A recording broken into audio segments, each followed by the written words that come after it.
নমস্কার বন্ধুরা, আপনাদের সবাইকে সীমা রান্নাঘরে স্বাগত। আজ আমি রান্না করব ছানার কোপ্তা। তো ছানার কোপ্তা রান্না করার জন্য আমি এখানে ছানার কোপ্তাগুলোকে রেডিমেড কিনেই এনেছি দোকান থেকে। ঘরে বানাইনি।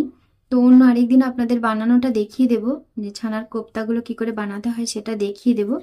তো আজকে আমি রেডিমেড কেনা ছানার কোপ্তাগুলো দিয়েই একটা রেসিপি রান্না করব।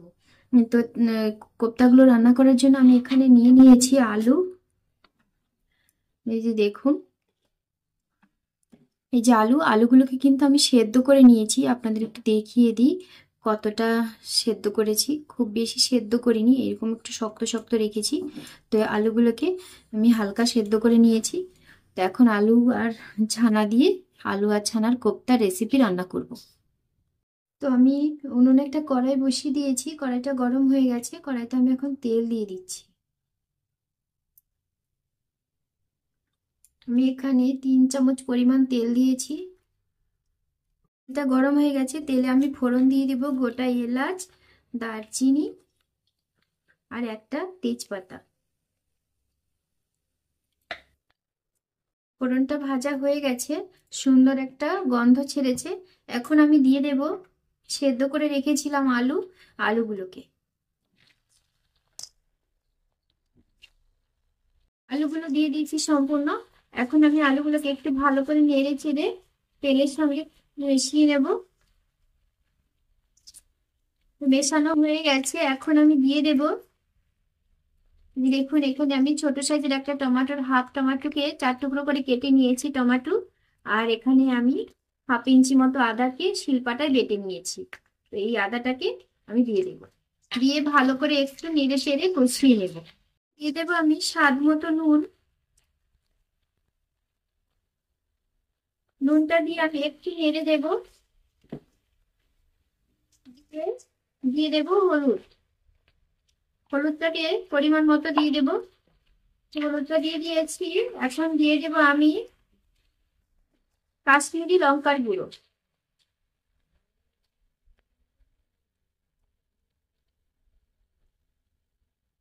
তো এখানে আমি ঝালের জন্য আর কোনো লঙ্কা ইউজ করবো না।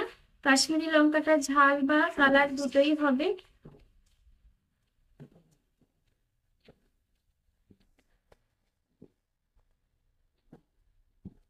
তো আর দিয়ে দেবো সামান্য একটু জিরের গুঁড়ো। ছোট চামচের 1 চামচ পরিমাণ আমি জিরের গুঁড়ো দিয়েছি। দিয়ে এখন আমি ভালো করে কষিয়ে নেব আলুটাকে। সমস্ত মশলাগুলোকে দিয়ে আমি আলুটাকে একটু কষিয়ে নিয়েছি। এখন আমি দিয়ে দেবো সামান্য একটু জল, আলুটাকে আরেকটু ভালো করে কষানোর জন্য। তো জল দিয়ে আমি আলুটাকে ভালো করে কষিয়ে নিচ্ছি। গ্যাসের ফ্লেমটা একটু বাড়িয়ে দেবো এখন।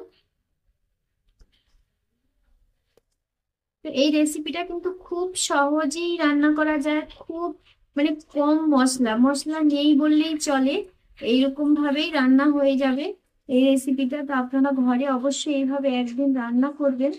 আর ছাড়ার কোপ্তা বাজারে যদি রেডিমেড কিনতে না পান তাহলে ঘরে কোপ্তা তৈরি করেও রান্না করতে পারবেন। একদম একই মশলাপাতি দিয়ে খুব কম তেল মশলাতেই এই রেসিপিটা রান্না হয়ে যায়। এখন আলুটাকে কিন্তু আমি ভালো করে কষিয়ে নিয়েছি, আর কষানোর কোনো প্রয়োজন নেই। এখন আমি দিয়ে দেব ঝোলের জন্য জল। তো জলটা দিয়ে দিচ্ছি পরিমাণ মতো। জলটা একটু বেশি দিয়েছি, যেহেতু কোপ্তাগুলো আমি দেব আর জলটা একটু টেনে যাবে কোপ্তাগুলো, সেই জন্য একটু জল বেশি দিতে হবে। তো ঝোলটা একটু আমি পাতলা পাতলা রাখবো, গায়ে গায়ে ঝোল রাখবো না, সেই জন্য একটু জলটা বেশি দেওয়ার প্রয়োজন। তো আপনারা ঝোল যদি বেশি না পছন্দ করেন তাহলে জলটা কমিয়ে দেবেন। তো চলুন দেখি আলুটা কতটা সেদ্ধ হয়েছে। আলুটা কিন্তু আমি যখন প্রথমে সেদ্ধ করেছিলাম তখন কিন্তু ভালো নরম সেদ্ধ হয়নি। আর এই যে দেখুন, এই যে এখন কত সুন্দর নরম সেদ্ধ হয়ে গেছে। এখন আমি কি করব, যে ছানার কোপ্তাগুলো আছে ছানার কোপ্তাগুলোকে আমি আলুর মধ্যে দিয়ে দেব।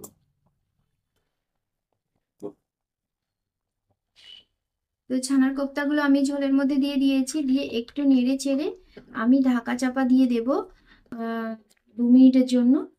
তাতে করে কোপ্তাগুলো কিন্তু খুব জুসি হয়ে যাবে। এই যে এখন দেখছেন তো কেমন চিমসা হয়ে গেছে, তার মানে ভেতরে ঝোল নেই, কিছু নেই।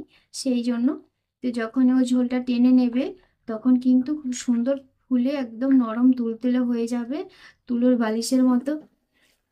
তো আপনারা কিন্তু খুব সহজেই এই রেসিপিটা রান্না করতে পারবেন। বাড়িতে অবশ্যই এইভাবে একদিন রান্না করে দেখবেন। আর খুব তেল মশলা কম দিয়ে এই রেসিপিটা রান্না হয়। আমি গ্যাসের ফ্লেমটা কমিয়ে দিয়ে 2 মিনিটের জন্য ঢাকা দিয়ে দেবো।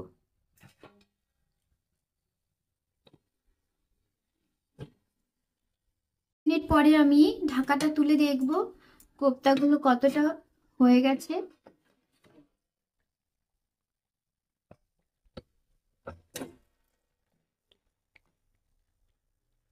দেখুন সুন্দর কিন্তু হয়ে গেছে রেসিপিটা রান্না।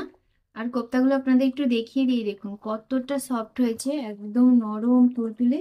যে দেখুন খুব সুন্দর নরম হয়ে গেছে, আর দেখুন খুব সহজেই ভেঙেই যাচ্ছে, গলে যাচ্ছে।